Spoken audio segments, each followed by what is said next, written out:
Okay, great, thank you, thank you.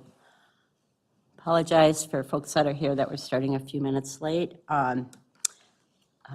Today is Thursday, September 11th. It's our September Policy Committee, and we got a lot of important policies to discuss. So we want to start with policies for first reading. So these will come back for a second reading, and they will be on the consent agenda. And they're new policies, and so the first one is Policy 301, School District Administration. The purpose of this policy is to clarify the role of the school district administration and its relationship with the school board. Is there some comments you would like to make to this policy? Not at this time. Okay. Board members, do you have any questions on this policy at this point? Okay. And again, this policy would be replacing, again, in our 2000 series, which we'll be looking at later on for deletion, 2055 Quality Work-Life Philosophy. Yeah, did I say that right? Philosophy. That word sounds different today for some reason. And then the next new policy for a first reading is Policy 305.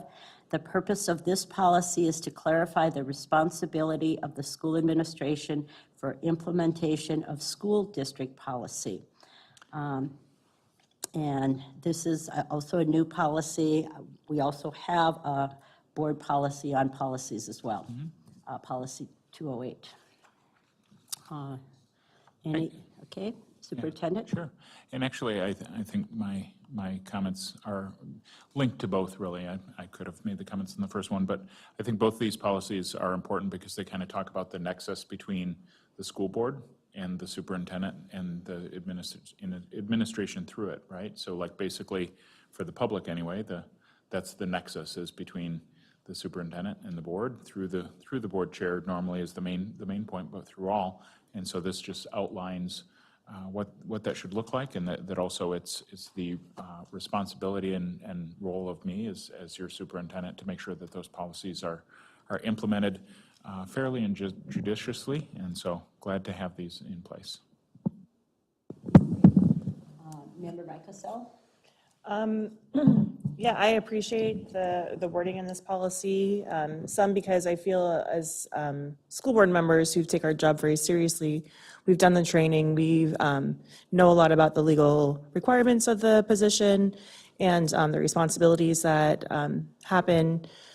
This allows us, one, to help communicate that with our community and parents and anyone else who might be reading these to get a better understanding of how we all work together. But then also, it helps us as we talk about superintendent evaluations or, do evaluations of how we're working within the district together and with our administration. There's just something here for future school boards to also be looking at to see, what are the expectations of our relationships and how we work together. So I don't have any comments for improvements or edits at all. I think it's well written and I support it. Great, thank you. Member Lofold? I support it too for all the reasons that we'll share. Can you further talk about C, Superintendent Magus, and just a little bit about when it says the school board shall seek specific recommendations, background information, and professional advice from the school district. Since that's kind of directed towards us that we will seek that, do we do that without even knowing it? And I'm sure we do. And is there anything specific we should be, kind of focused on when we? Sorry, I was looking at C for 301, yeah. Oh, yeah, okay. That's okay. My pages are backwards too, so I can see where you do that.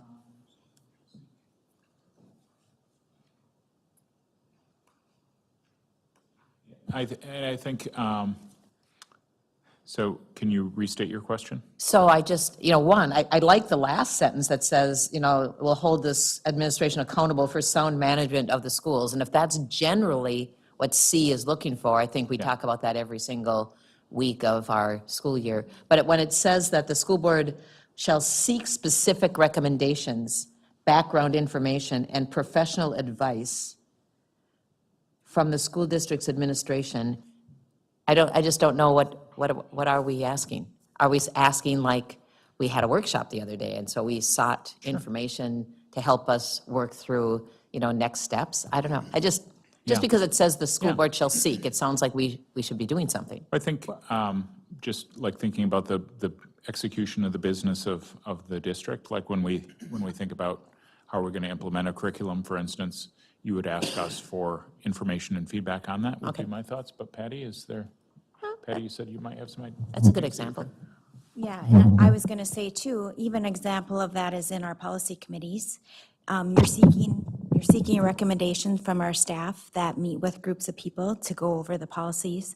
I would say, like your example, like a lot of times when we're bringing like presentations or like the school calendar, like a lot of things that you are voting on and approving, you are just seeking you are, even with the budget, because you're even seeking from business services, the executive director, for information of what she thinks would be a good budget. And so I think it's just you're automatically seeking recommendations for Thank school you. board business. Just kind of sounds like maybe there should be something, annually that we're checking off, but I like our response. I understand it. took it as things, frankly, that we're already doing, particularly in our community, or the whole meetings, in our, HR, in our policy meetings, and right, at our regular school board meetings as well. So I think that's how I understood it. I think sometimes too, if it was policy or implementation of different things that we're doing, it might be information for context that we're bringing for you from staff, for instance.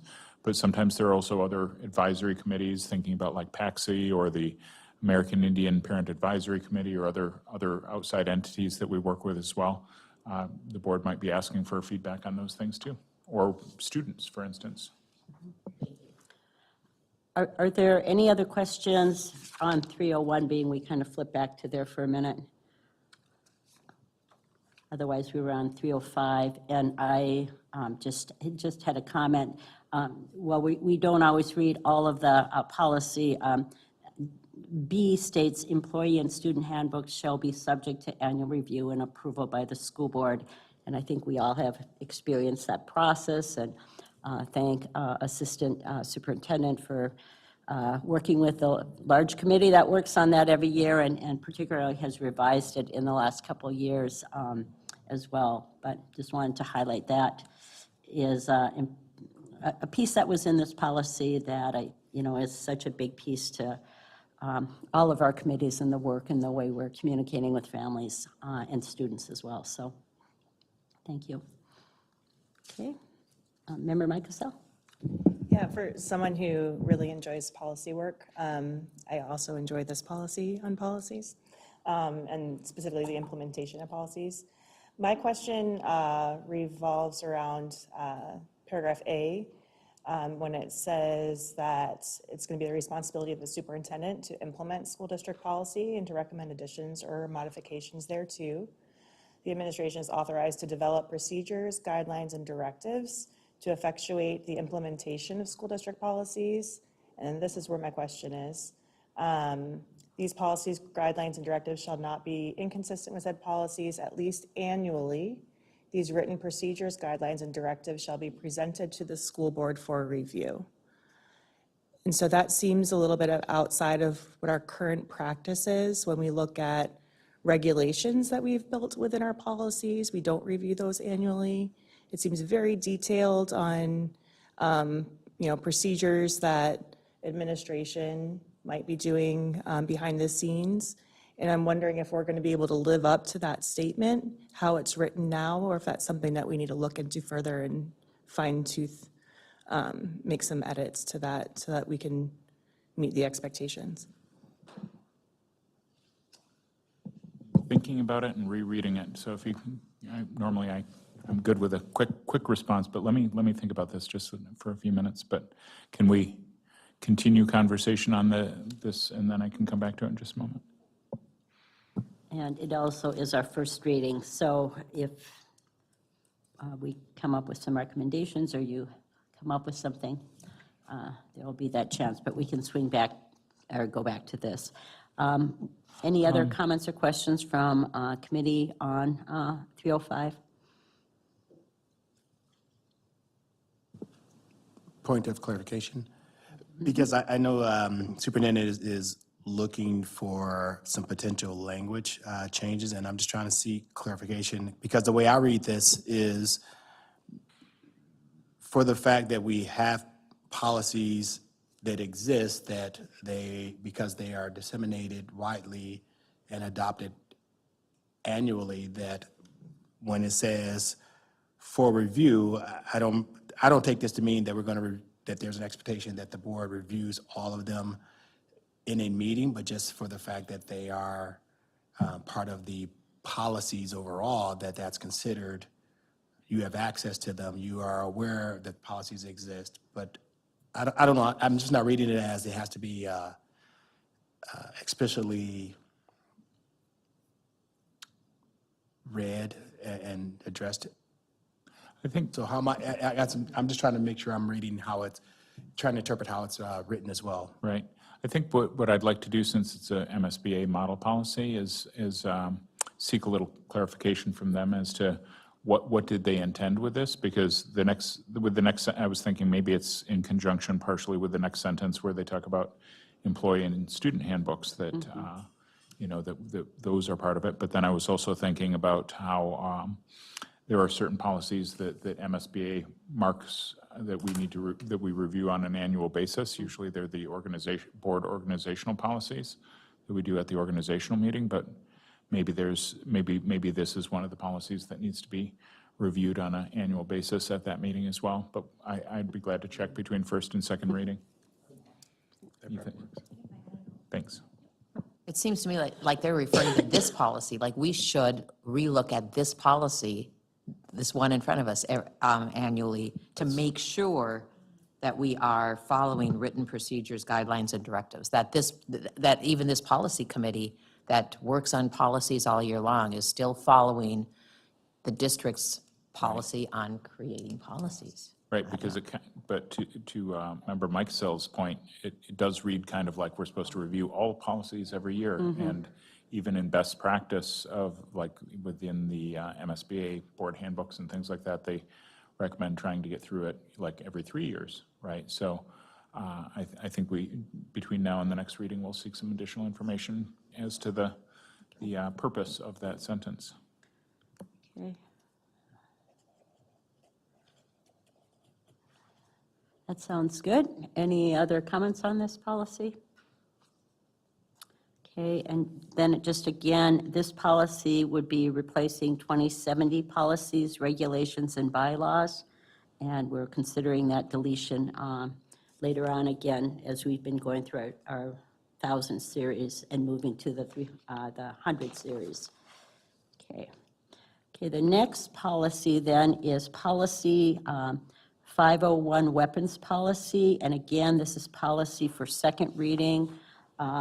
We had our first reading on that in June of 2025, and we have staff here to address it. I would just highlight again that some of the changes we already have looked at is there are state statute updates. There are this is in the student handbook.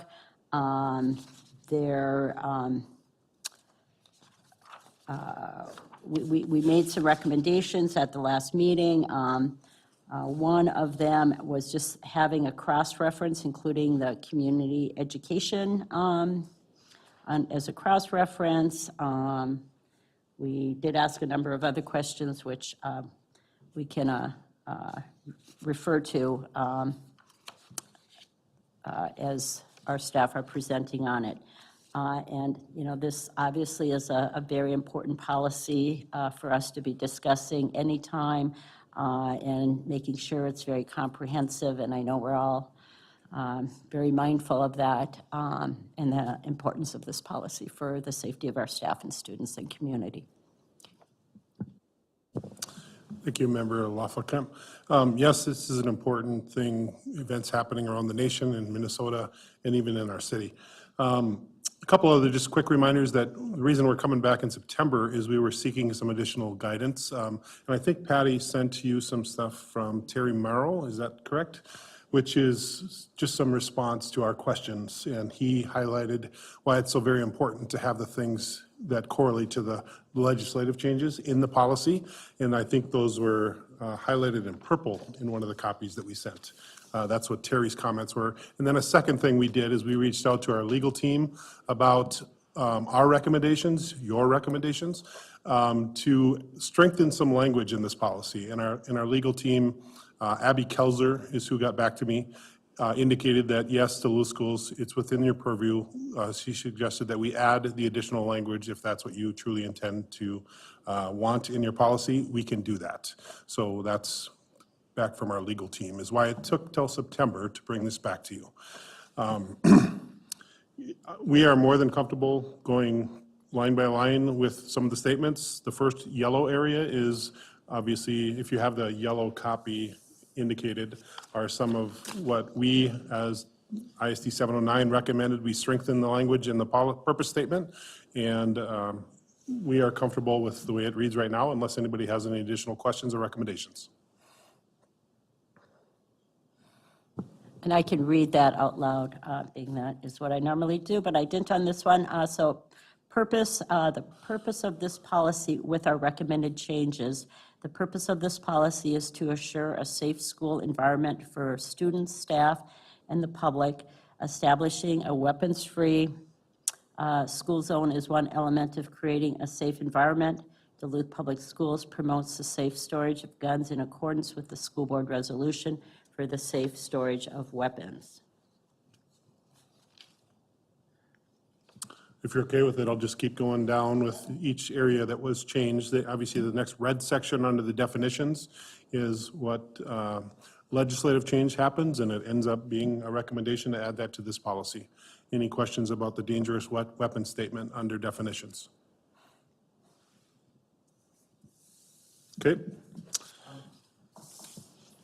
So related to the safe gun storage piece, just to put it out there, we believe very, very strongly in partnering on that communication. We want to have as robust communication on that as possible. There have been a couple of situations as of late where we've heard feedback from staff that maybe the way if it's a certain, if we're including it in every situation, sometimes it may lead people to think that there was a weapon involved when there wasn't. And so we're kind of researching and seeking advice because we want to make sure we get it out there as often as possible, but we also want to make sure that it's not fomenting additional concern in situations where maybe there wasn't a weapon involved and things like that. So basically we're working on that, and we will I'll be in more communication with the board on that as we move forward. But we always want to make sure that we're partnering as closely as possible on safe gun storage, especially given all the horrific things that we've seen in throughout the nation the past years. Adele, do you want to add to any of that comment about why we're choosing to send it out the second week? Do you want to? Well, we ended up sending out the safe gun storage information on Wednesday before school started after the inauguration. We were originally going to wait until this week to include it, but because of the horrific situation just 2 hours south of us, we decided to include it in messaging then. And this week on Monday, we sent a very long newsletter to all of our parents regarding our standard response protocols with I love you guys, our new information about reunification, and then we also included communication about how to report an anonymous tip through the BCA and the Duluth Police Department. And that will come up in the next policy as to why we added that. So we are going to, I looked at all the stats, and we had, so in Parent Square, it was sent to 9,056 parents or guardians, and over 5,000 of them opened their email, and over 3,500 opened their text message and read it. We did not get as many hits on the reunification video, so we're going to be sending out that as separate since it's a new thing this year. Thanks, Adele. Next, if you don't mind, going to page 2, under the exceptions, there are several statutes that are highlighted in red. We, Duluth Schools, made some choices around striking some statements under the exceptions, and those were decisions made because, for example, if the district wanted to host a gun show or a knife show, we are striking that because we really don't want to see that in our school settings. So we're just taking out that exception and choosing to do that. So it basically is reading like, we don't want to see a knife show or a gun show in our school settings. Agree or disagree?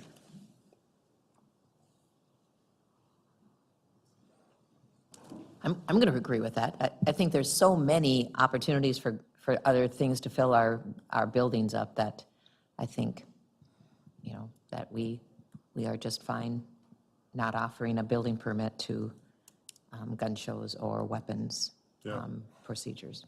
At the last meeting too, But people. did you talk to community ed through Yeah, this? yep, Okay. and we combed through their offering, and it is not part of their programming now, and Nate Chapman just came on board. That's right, yeah. Yeah, I haven't talked with Nate about it yet, but I did talk with others in community ed, so I'll follow up with Nate, yeah. Great questions were asked about our signage in our school setting, and we do have signage at our public school locations, private school locations, like residential locations, but I think we're going to bolster some signage in places like facilities that was asked about last time, and correct me if I'm wrong, Adele, even here, yeah, that we don't have some in some locations, but we're gonna do that. So we do have signs at all of our school buildings that say, basically, it has a list of things, including no weapons, no drugs. They're pretty standard signs. You see them at all of the, like, courthouses or police departments, or just other places in general. So they were put at all the schools' sites, but they are not on our current buildings here. So we do have to work to get some more ordered for these buildings. But at all the school sites, they are either literally bolted to the outside of the school, or they're in a window at the front entrance. And then we did add some to our football fields after last year. Thank you. Any questions or comments, board?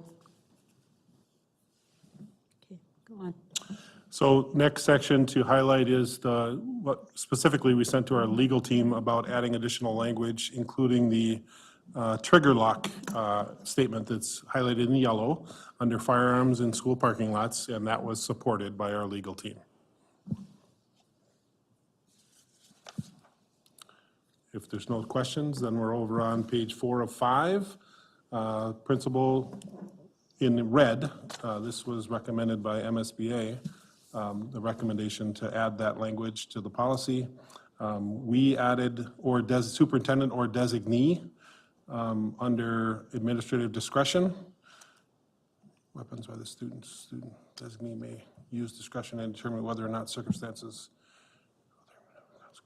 Okay. Related to if an individual makes a mistake, what consequences shall be subject to the student. And then purple section under dangerous weapon and active shooter is in purple, indicating that's legislative changes recommended by MSBA, and Terry Morrow indicates that this is all language that should stay in our policy, is what he recommends.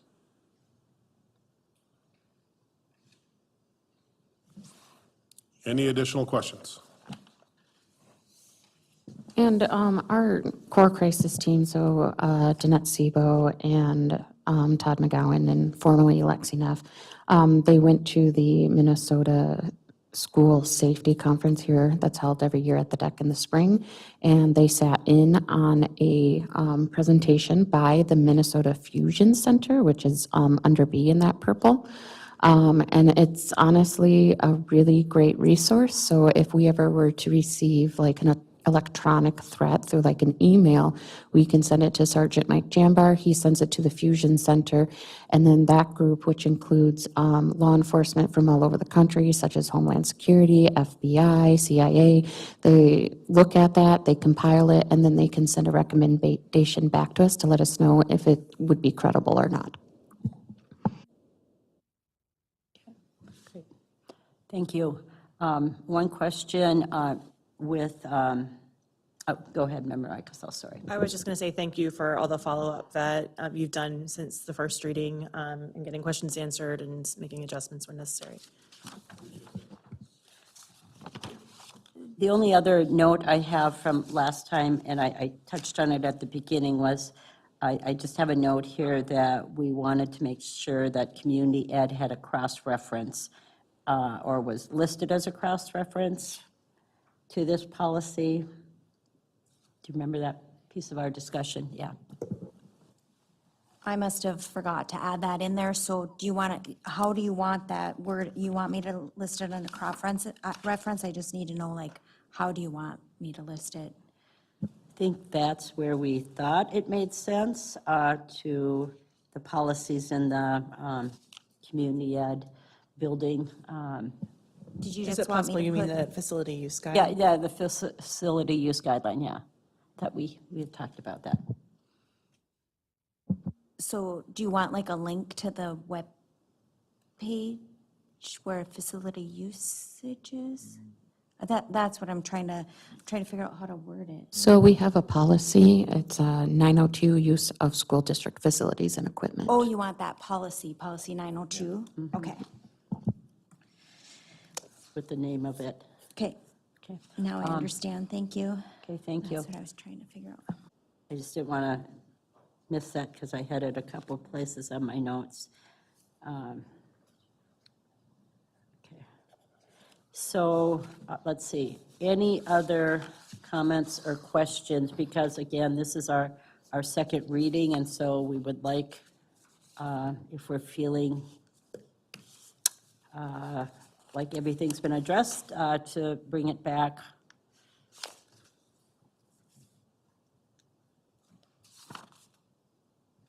Okay?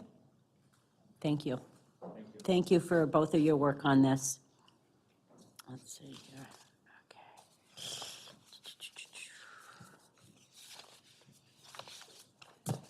Okay, now we have policies for review, and these are mainly very small or legislative changes, and I'll read them and then have Patty speak towards the changes.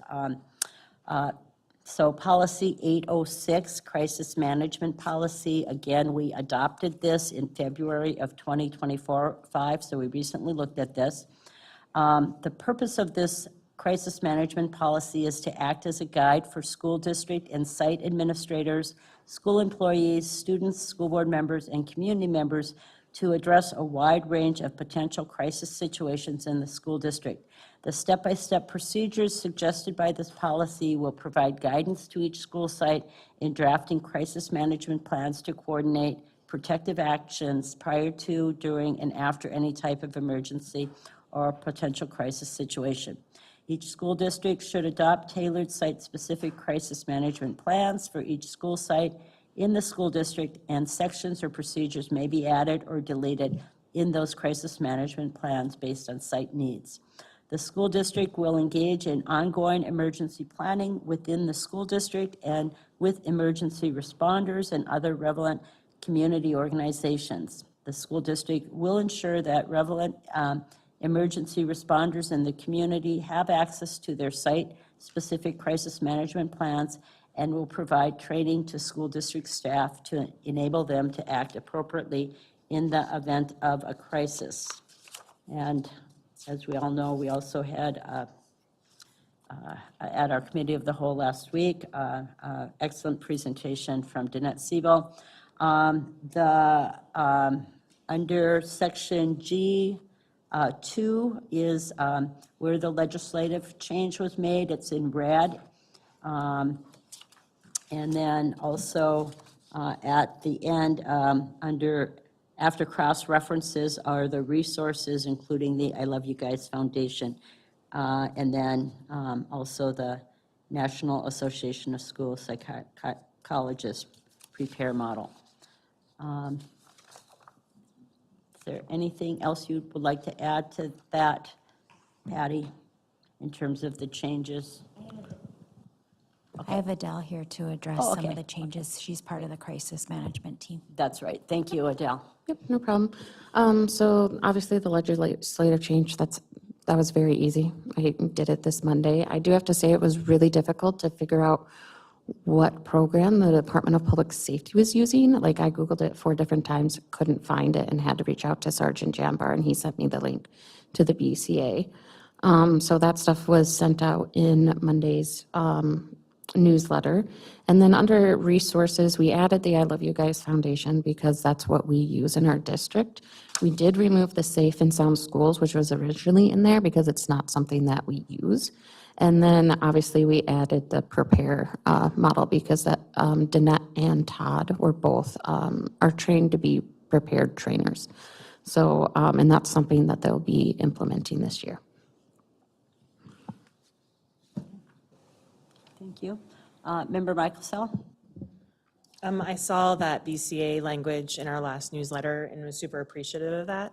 And if that's the threat reporting mechanism that we're supposed to be educating our students about, I was just curious, do we have plans then to also get it to students, or are we expecting them to read the newsletter? Like, how does that look? So right now, the newsletter was just sent to parents. So the way with Parent Square, so when students leave at the end of the year, their emails are shut off.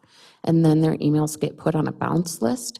And then I have to put a support ticket in Parent Square to remove all of our students from that bounce list. So I'm just waiting for Parent Square to get back to me to tell me that they completed that task, and then it will be, that whole newsletter will be sent to students. And is that our way of educating Yes. all kids then? I guess, is there any guidelines about the ages that are supposed to be receiving that? Like, There are no guidelines, but we only, because of COPA laws, we only send it, we only have students' information for middle and high school. okay. Do we need, is there plans for teaching some of our like younger kids who can understand what a threat is and that it can be reported? Or how are we making sure that all of our students receive the information this policy states that they need to receive? I think we do quite a bit through like PBIS training and things like that in the schools, as far as making sure that if people see something inappropriate that they're reporting it, but I'm not sure if there's other means that we do that. Those are things we will circle back with our administration on to see what the plans are to provide that education to our students. So let's circle back with our principals on how that happens and when they occur. Great, thank you. Thank you.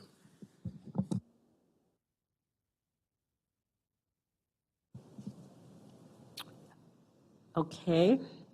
Any other comments or questions? Thank you for that one. Then we'll go to B, 503 student attendance.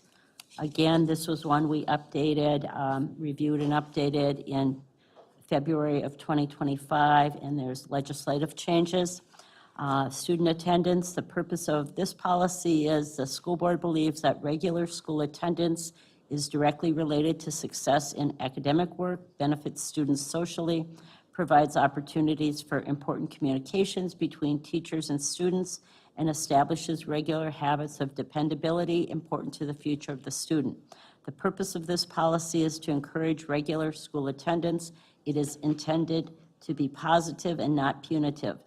This policy recognizes that class attendance is a joint responsibility to be shared by the student, parent, or guardian, teacher, and administrators. This policy will assist students in attending class. And under section B, 1, excused absences is where the legislative change was. And then, I believe that was the only one, yep.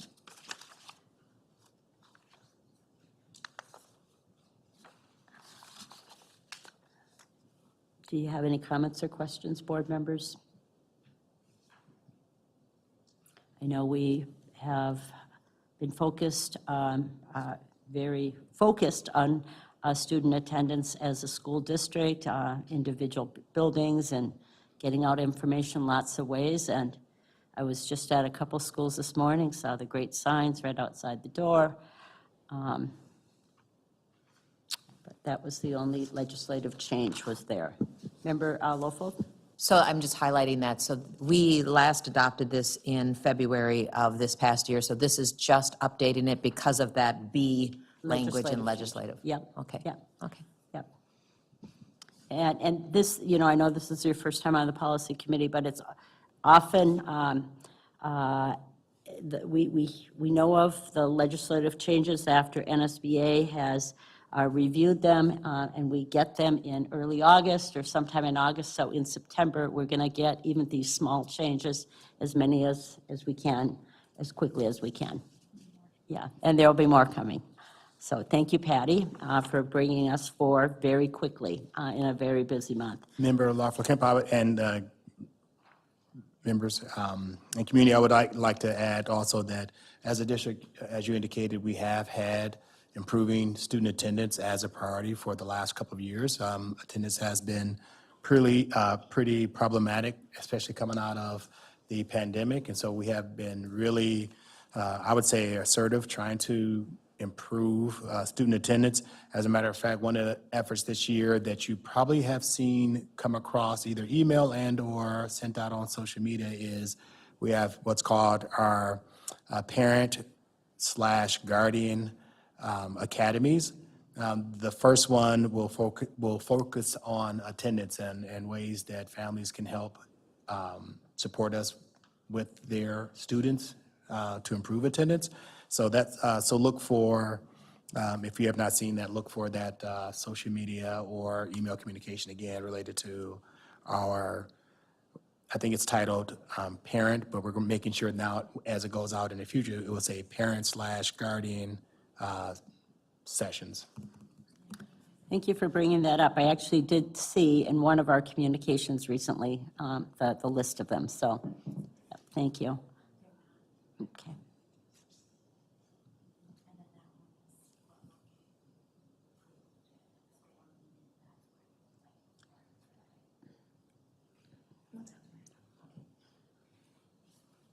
I'm just taking notes on a bunch of this thing.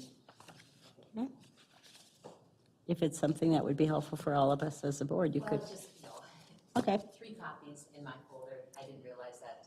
I mean, I can see the red lines and the Yeah, highlights, yeah. and then there's another one, and then there's another one. And those two don't look too much different, so. Yeah, so the updated, our current, and then the model is kind of the 3 orders that we've been getting, so. Is there And something that would determine the final one? yeah, I mean, it doesn't say final on it? look on the bottom where, and Patty, you can jump in too, Will but it say review at- yeah, on the this whole, date, on this date? yep, the history on the bottom always has, as we've reviewed it, first reading, second reading, when it's been adopted. Yeah, and that's on all of our policies, unless they're new. Okay. Anything? So which one is the most important one for a board member to hang on to, the final? If I wanted to put it in my binder. Yep.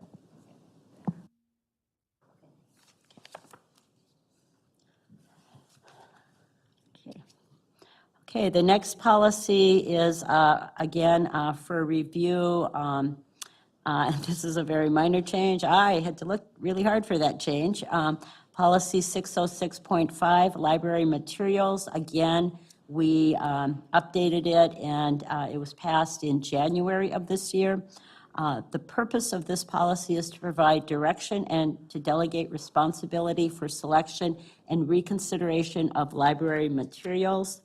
And the change is under definitions, and it's the 3rd paragraph, Minnesota statute, section 124D.991. So it was just adding a little number on there. But, so thank you for your eye for this. And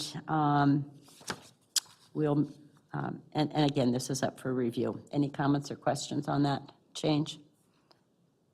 I've always liked the number 9, and I'm glad it's included. Great. Really, this policy, we really had a lot of work with our media staff with this policy and really appreciated the conversations we've had on it when we were reviewing it earlier. The next policy then for review is 602, Organization of School Calendar and School Day. The purpose of this policy is to provide for a timely determination of the school calendar and school day. And you can see under section 3 there, the legislative change, and that was the only change. Is there anything in addition you'd want to add, Patty, about that?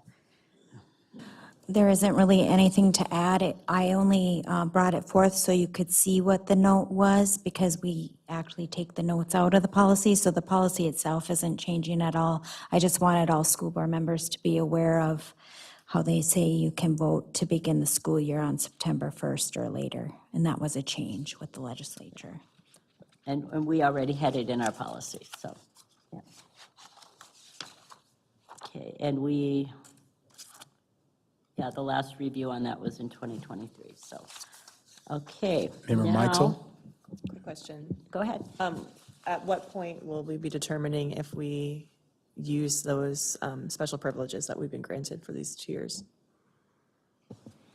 Usually the calendar, there's a calendar committee that reviews it, and usually the administration comes forward with a recommendation for the calendar committee. So I think the calendar committee would consider this and then see if that's what they wanted to bring forward to the board. But if the board wanted to exercise input and give us input to the calendar prior, we'd be glad to take it into account when we meet with the calendar committee. I would also say part of the part of the reason why the state has been lobbied hard for keeping it after Labor Day is also because of tourism and impacts on tourism, and knowing that Duluth has a significant tourism economy. I'm not sure if that would impact our decision-making as well, but I think that usually the calendar committee has recommendations. Usually we try and get them by the end of the calendar year, if not in January, so that the families know for the following year when they can take vacations. But that's where I'd see it playing into things. And the policy, or the calendar, as you may remember, does go to the Quality Steering Committee, our Labor Management Committee as well, as part of the review process.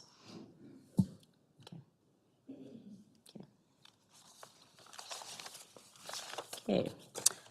So those would be the policies for review, and again, all of them had legislative changes on there.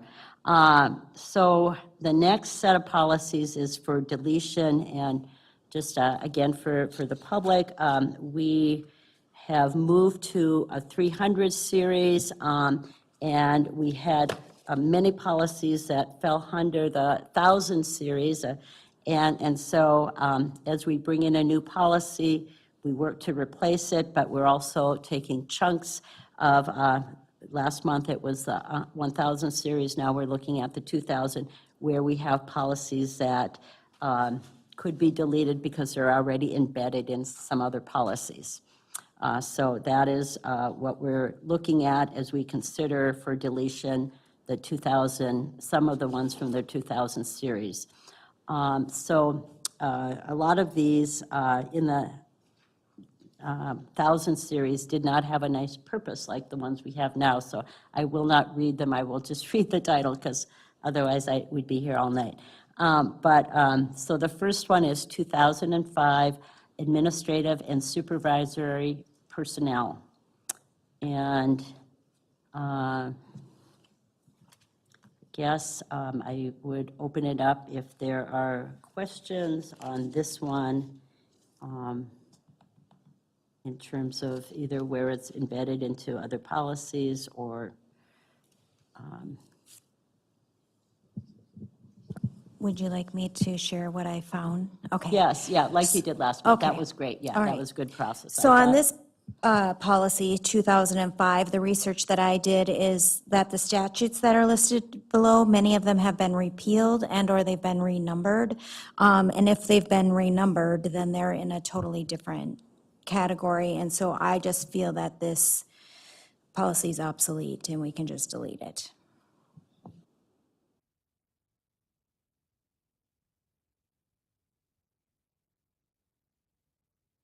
And keep in mind that this was last revised in 1995, so I would imagine there were many statutes that have happened since then. But any comments from the board on this one? Okay. Member Lofold? I think this will happen like it did last month, is that I don't think we need, I see things in this policy that we do, that superintendent reports on, like things like a staffing chart or, kind of the team and where all of our district, but I don't think we need it in a policy. So, yeah, I agree. Okay. So we'll continue going through, having Patty highlight her research. So policy 2020, administrative operations. On this one, I couldn't find any statutes that were attached to it, and when I read it, it reads kind of like how the school board feels the relationship is with administrative operations. My recommendation would be to delete it, although if there are things in here that, because I know that happened last month with like the parent-teacher association, if there are things in this policy that the school board would like to show that they wish or to have maintained, there is a policy in the 300 series that's administrator code of ethics, and that could possibly replace this one. But at this, I would recommend deleting it unless like I said, you wanted to consider replacing it with that.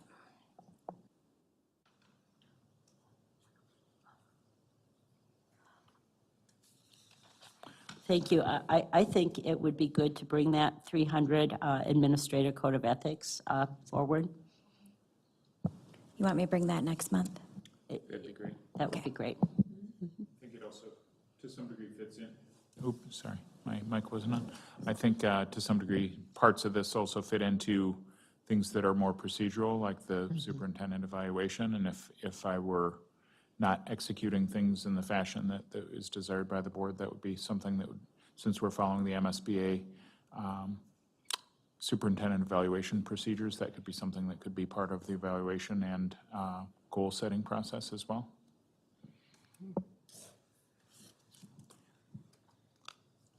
There's also a MSBA model policy around superintendent evaluation, so we could take a look at that and possibly bring that next month too. Sounds exciting. What was the number on the Administrator Code of Ethics? That one's 306, and then the superintendent evaluation, it's called Superintendent Contract Duties and Evaluation, that one's 304. That'll be great, I think. We're all in agreement, right? Okay. Okay, then we'll move to 2025 principles. And again, this was revised in June of 1995. The statutes that are related to this one have been repealed, so it's obsolete.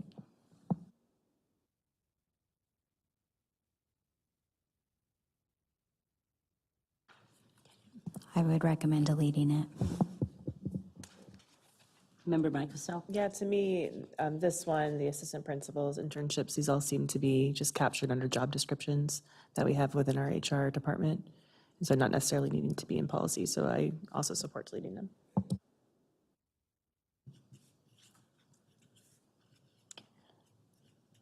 Okay, any other comments then? Okay, so we'll recommend to the full board that we delete that one. Then 2030 assistant principals. There are no statutes that are cross-referenced for this one. So again, I recommend it be deleted. Okay. Any questions, comments?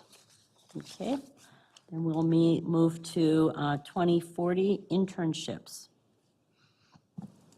Again, no statutes listed and recommend for deletion. Like Member Michael said, under job descriptions, maybe. So one almost felt like it was kind of a special policy. Yeah. Oh, Member Michael? I was just curious if we currently have any internships as described in this policy now, or if this was something of like days of yore. And it's a limited number of qualified persons who are candidates in a doctoral program of an accredited institution. And they're going to be paid a salary commensurate to the services they're rendering. At this point in time, I'm not aware, but I will follow back up with our HR. I'm pretty certain I'm right on that. I'm not aware of anyone receiving any compensation for an internship at all. But we do have individuals who might be interning or doing their getting their credit hours, working under or working with an administrator to complete that certification, but I'm not aware of anyone receiving compensation. But And I will would imagine verify. even if we did have those, again, much like the principals and the vice assistant principal, like old policies, those are now captured in our HR Right. That's job correct. descriptions and position descriptions. Thank you. Yeah, that was my only similar question, was just after reading through it, have we ever, have we done this? And yeah, okay, great. Okay, then 2055, quality of work life philosophy. And this also was revised in June of 1995. Patty? Yeah, this one we recommended because MSBA had put policy 301 and 305 as a possible cross-reference. So then that's why we brought those two forward this meeting. So this will be replaced by those two policies.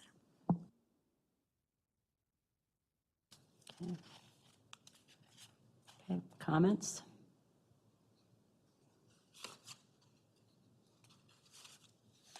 Okay. And then with that was 2055, the regulation, quality of work life. And this does specifically mention district committees such as the Quality Steering Committee, the leadership teams, and the school leadership teams under regulations. And I guess I just had a question where we are capturing those specific teams that we use if this is deleted. So MSBA did a possible cross-reference for this regulation for policy 604, and we adopted that policy August 20th of 2024. And then they also listed as a possible cross-reference 604R or let me go back. They said 604, and then when we adopted 604, we created a regulation, 604R, which was adopted March 4th of 2024. But there's no statutes listed. So I don't know if these two teams are specifically listed in 604. I'd have to look at that, but like there's no, yeah. So you have to decide what you want to do about those specific committees, if they have to be written in policy or if they're already covered like in our labor management areas. I do know they're covered in contracts, so that is my concern, I guess, that we also have it in another area. Member Michael Sell? I echo what you say. in that when looking for language around our quality steering community, quality leadership teams and our site improvement teams, those are very detailed within the contract with our teachers union, which can be found on our website.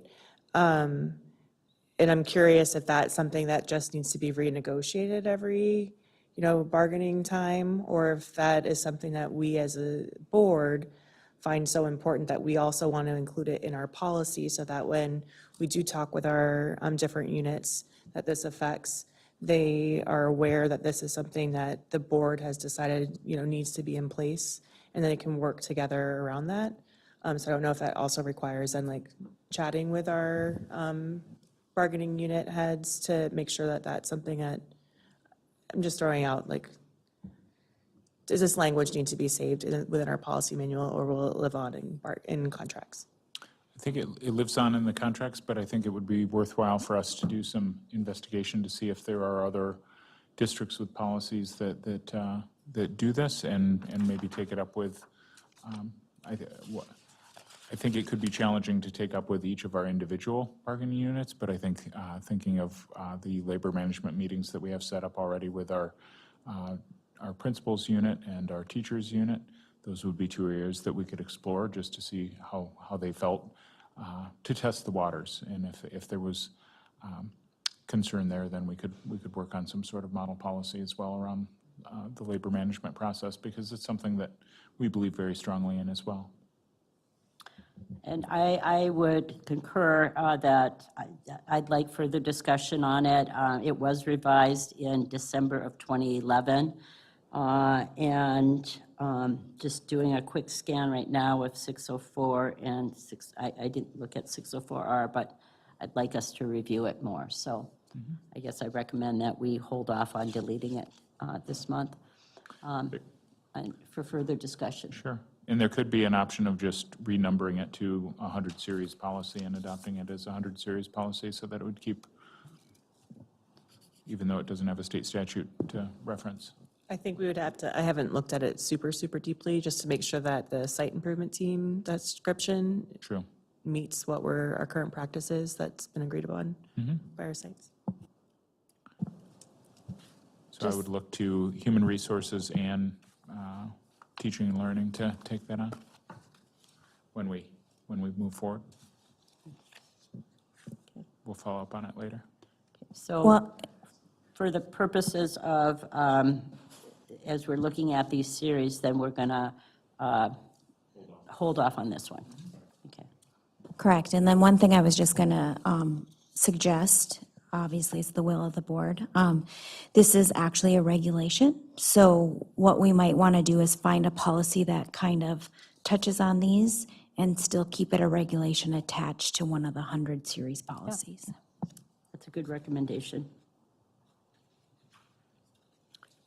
Any other comments on that one, board members? Okay, then we'll move to 2060 Curriculum Development Committees. They were busy in June of 1995. That was also revised then. Looks like the same date for all the policies. Yeah. So that one, MSBA, I must have done research. So 604 and 604R cover this, the curriculum development committees. And Dale Usman had brought that recently, so we're covered in that area, so I recommend we delete it. Any comments on that? Okay. And the next one is policy 2070, policies, regulations, and bylaws control. And this one's being replaced for 305 that we had our first reading tonight.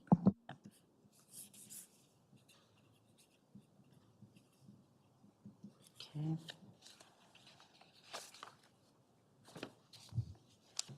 I just had a thought with the one that, should there be a cross-reference to our policies on policies with this particular, with 305?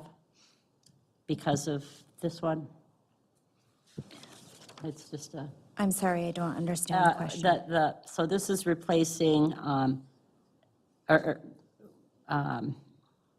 we're deleting this because of the first reading, 305 policy implementation, and I'm just looking at 305 and wondering, oh, we do have it on there. Never mind. Okay, we have 208 as Okay, a cross-reference.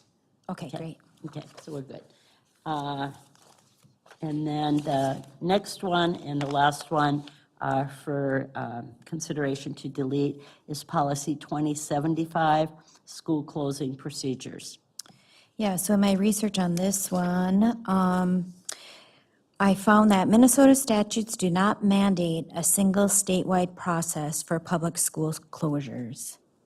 But section 123B.51 requires a public hearing and 2 weeks public notice in the official newspaper for any schoolhouse closing by a school board. So this is obsolete, and it was from 1995, so I recommend deleting it. And can you give that number again that you referenced, 123? B.51. I did not look up that section, but I thought it was important to at least know that information for if we end up closing eventually, but our enrollment's up, so I don't see that in our near future. But do we have a policy that covers school closing procedures? No, because it's not mandated by, it's not, yeah, Minnesota statutes don't mandate a statewide process, and this looks like, in 1995, it was like developed a process for that, but it's no longer in state statute as far as mandated across the state. It's just saying so yeah, I don't know if you guys want a policy, and I don't know if it's necessary to have a policy or just have this somewhere in, in how we do business in the business office as far as knowing we have to have a public hearing and stuff. I wonder if that might be something when we're checking with NSBA, if they're aware of any districts that have a policy on school closings. Yeah, that's a good idea, because when I looked at all the MSBA policies, they don't have a model policy around it either. So yeah, I can reach out to them. Okay, Member Michaelsell? And we do have policies around public hearings, and we do have policies around open meeting law and making sure that there's advance notice of open meetings. So that information that is required by state statute is incorporated in other policies. It might not specifically state the purpose of that hearing or the purpose of that meeting, but we have policies that cover us for those items.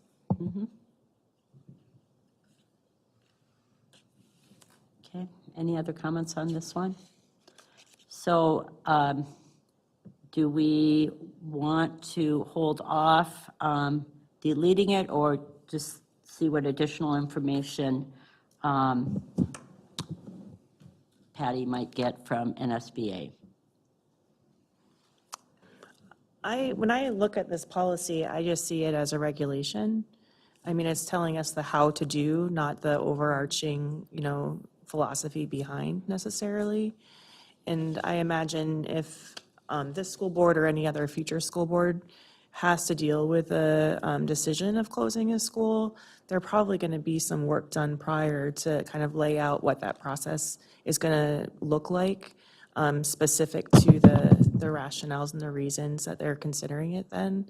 So I don't know if having it spelled out in a way that we have to then make sure that we're abiding by every single point is in the best interest. And we allow that to happen with the input of our administration, depending on what the circumstances are, either now or, many years in the future. That's my personal perspective. Was there a regulation with this policy? Okay. No, in 1995, a lot of the policies were written like regulations. Like, yeah. Yeah. We're aware of that.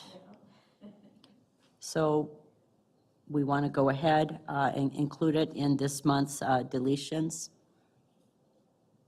I would support that because I thought the same thing really is we should delete this because it's really probably not if it was written in 1995, there's been a lot of changes, and I agree with Member Mike Sell that we should, if in the event we have a closure, the administration will bring forward their process, and we don't want them to be bound by a policy.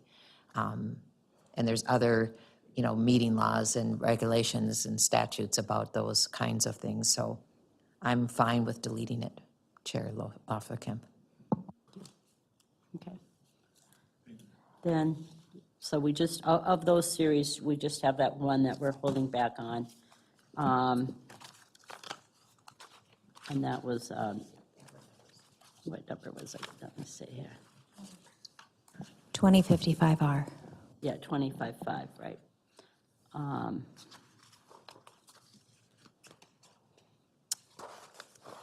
And both the policy and the regulation, right? Okay. Thank you, Patty, for all of the work coming in with the policies you were able to bring to us for review with legislative changes, and then just kind of the background with this many policies in the 2000 series. We're cranking through those, so really appreciate your research that you've been doing to help us along the way. So any other comments or questions? Okay. I would just echo thanks to Patty as well, and I would also, first and foremost to Patty. Patty worked very, very hard on this, and I would also say that we're spending more time with our cabinet as well to make sure that we're thoughtfully considering these rather than just moving through them really quickly. So just assuring the public that Patty is working very hard to keep us in line and making sure that we're all reviewing them, and we're doing so on a regular basis to make sure that they're grounded and thoughtful as we clean out the 2000 series. Okay. So our next, so all of this will fall under the consent agenda as well at the regular school board meeting, and then our next policy committee is October 9th at 4:30. So